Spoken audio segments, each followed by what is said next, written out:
this schedule really shapes up for a playoff run with a 12-team playoff. Areas that, you need to get from experience, which is just, hey, I need to make quicker decisions. How do you define success for this team? National championship.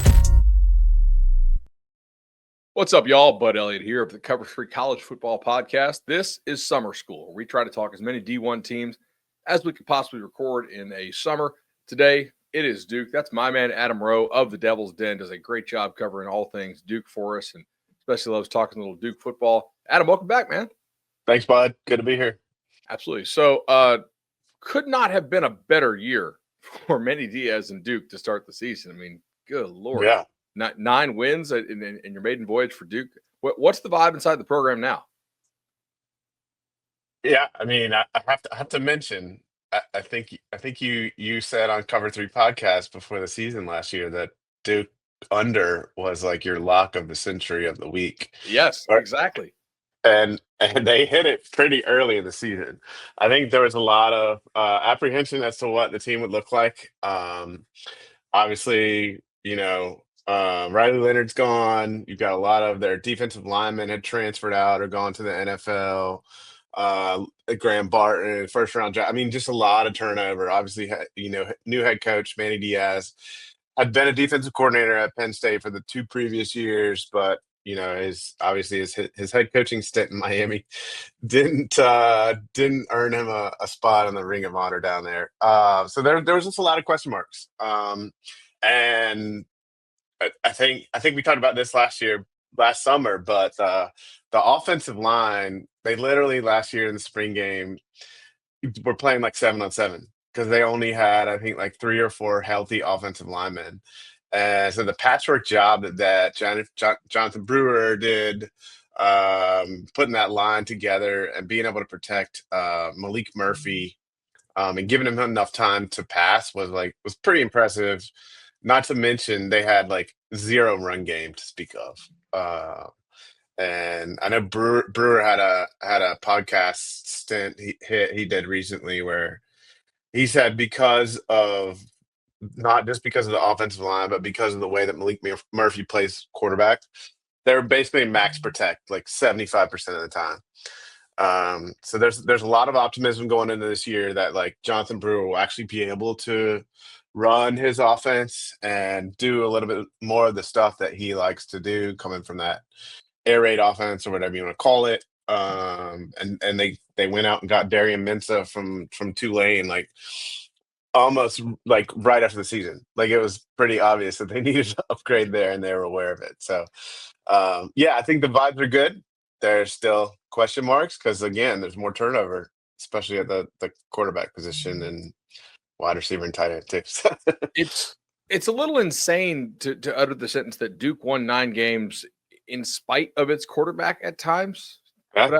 But I think that's true. And I clearly they wanted to upgrade. What was it about Mensah that they thought fit this offense so well? Yeah, I mean, I think, you need I don't want to make this a blanket statement, but pretty much everybody that I see in college football right now there's dual threat quarterbacks are what's going to make things successful. You keep defenses on their toes. You basically put another player on offense that the defense has to be aware of. And I think Malik Murphy's longest run for like the first 11 weeks of the season was like -6 yards or something like that. Like he couldn't run. He had off-season like surgery on his leg. It's never really been a strength of his, but so they really had to like gear the offense around him.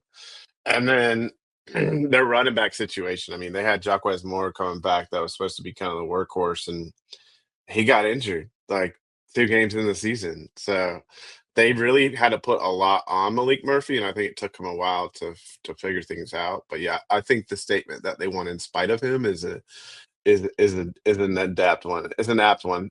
Their defense like carried them so many times. It was amazing. So as you mentioned, one of the worst rushing attacks in the country last year.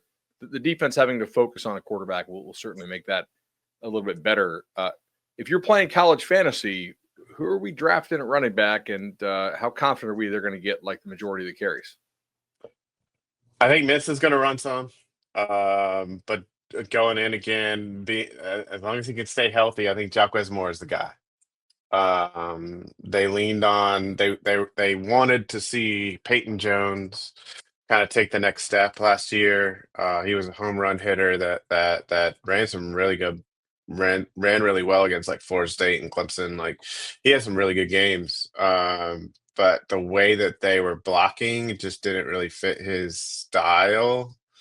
Bless you. But yeah, I think they're gonna lean on Jacquez more if he can stay healthy, and then Peyton Jones is the next guy up. They brought in a guy named Anderson Castle from Appalachian State as a transfer. He's obviously going to be more like a short yardage back, which Duke hasn't had in a really long time. And then this freshman kid Nate Shepard. His brother Will was at Colorado as a wide receiver last few years. An incredible athlete, and he has been making plays left and right in the spring game. But if you want a dark horse there, buy low, for sure. high risk, high reward. Interesting on a short yardage back for a team that feels like so up tempo. You know what I mean? It's like you bring one in, but oftentimes you watch these tempo teams down by the goal line. They're just trying to like hurry up and stuff it in before the opponent can get their their heavy package on the field. So I'd be curious to see how that plays out. But obviously out of timeouts and stuff, that makes sense. Yeah, I think they would just want that versatility, the ability. They had one of their offensive tackles last year. They brought in as a tight end. He's not a tight end. He can't catch the ball, but they just brought him into that short yardage scenarios. So I think they wanted to be able to actually play their tackles where they belonged and bring in a guy who could fill that role. For sure. As you mentioned, receiver room, they lose their top two guys who were really, really productive and good for them. Who are we targeting to step up and maybe carry the lion's share of those catches? Yeah, I mean, you got fifth year wide receivers, Samir Hagans. He's kind of a slot guy, real like small in stature, big guy. Lots of upper body strength, but he's been a slot guy his whole career. And I think they played a little bit bigger at that in the middle, at that whatever you want to call it, is the wide receiver last year. But I think you're going to see him kind of fill in that slot role this year, and then Quayshawn Brown, they call him Queso. That's his nickname. He's like a redshirt junior, another smaller guy, but he gets separation. He was like one of the only wide receivers last year in the passing game that could get separation. But I think the coaching staff, from what I understand, are really high on a couple transfers that haven't even gotten to campus yet. One guy is Andrell Anthony. He started his career at Michigan, went to Oklahoma, and this is his last year in college. He'll be playing at Duke. Obviously, he missed most of last year with an injury, but he's a big target. They like his ability to go up and make plays, 50-50 balls. Then Cooper Barkati, I think Barkate. I don't know exactly how you pronounce his name. It's a kid from Harvard he's got a really interesting story. Like when he was coming out of high school, he's like a 4-star kid, top, I think 150, and he had offers from a bunch of big programs, and he said no to all of them. He said, I want to spend 3 years at Harvard, get my undergrad, and then go to another the expectation was that he would finish out his career at Stanford. He's a real high academic kid. He's from California, and so they're real high on him too. He did some damage in the Ivy League last year. Obviously, step up in competition, but they feel like they've got something there. That's encouraging. An offensive line could take another step forward this year? I think so. They've got 4 or 5 starters back. Well, they did. Micah Sahakian, who was supposed to be back. He's got one of the funniest profile pictures you've ever seen. He was supposed to be back this year. He suffered an ACL tear in spring ball. So that's why you saw them like go. They weren't supposed to bring in a transfer along the offensive line this offseason, but they immediately pivoted and got a guy. I can't remember where he played his ball. I'm looking it up right now as we talk, but there is a little bit of turnover there, but they're really excited about a couple guys that have been in the program, youngsters. Bradley Smith, I think he'll be a redshirt sophomore, I think, maybe redshirt freshman. And then Gamil Allen is another guy they're real high on. And then there's a lot of depth pieces there that don't have a lot of experience. But based on what they put together last year with a patchwork O-line, like half their O-line didn't get there until August last year. So like the stuff that they were able to do with those guys, you have to think they'll be able to put some finishing touches on that group this year. That was amazing.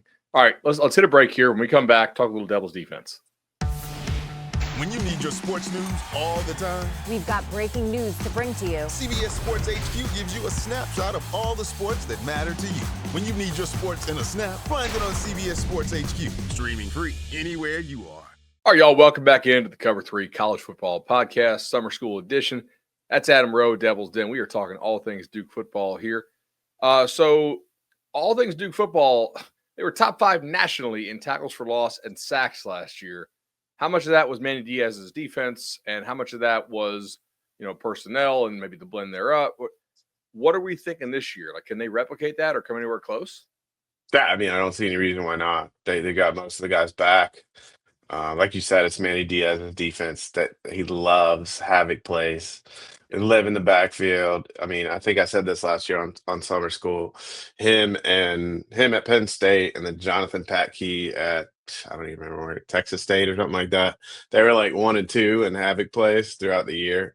Now they combined forces, and like they were just making like hell for offenses last year. I think if anything, they've actually upgraded in talent. They landed Bryce Davis, more like a top 50 recruit coming out of high school. He's like, that doesn't happen at Duke. He committed to Clemson, and then flipped from Clemson back to Duke. They got really high hopes for him. He's 6'3", 260 defensive end, but I mean, they've got a bunch of defensive ends back too. Like the guys that started last year are back. Like Wesley Williams, Vincent Anthony. Vincent Anthony's another like homegrown kid from Durham. And then behind them, they've got a couple guys like Tyshawn Reed. They've got a great defensive line. I think if there's any question mark there, it might be at defensive tackle spot. But again, they have experience back. They added Josiah Green, a guy from Dartmouth, this offseason that was all Ivy League, to that group. For whatever reason, they have like 10 defensive tackles on the roster. I think they like to like rotate those guys in and out to keep them fresh. But I think you're going to see a lot of the same stuff this year. Up front, big question mark will be their passing defense, which was not great last year. I was going to ask you about that. So they bring in Caleb Weaver from Sam Houston, a guy that I think a lot of schools, liked. What are you seeing in the back seven? Yeah, I mean, you've got probably an All-American cornerback in Chandler Rivers. Yeah. Honestly, I mean, he might be the least talked about potential All-American player in the nation. He does a little bit of everything, and he was able to shut down his side of the field last year. I think the problem that they had was finding somebody to fill in that other side of the field as like a stopper in the deep passing game, especially.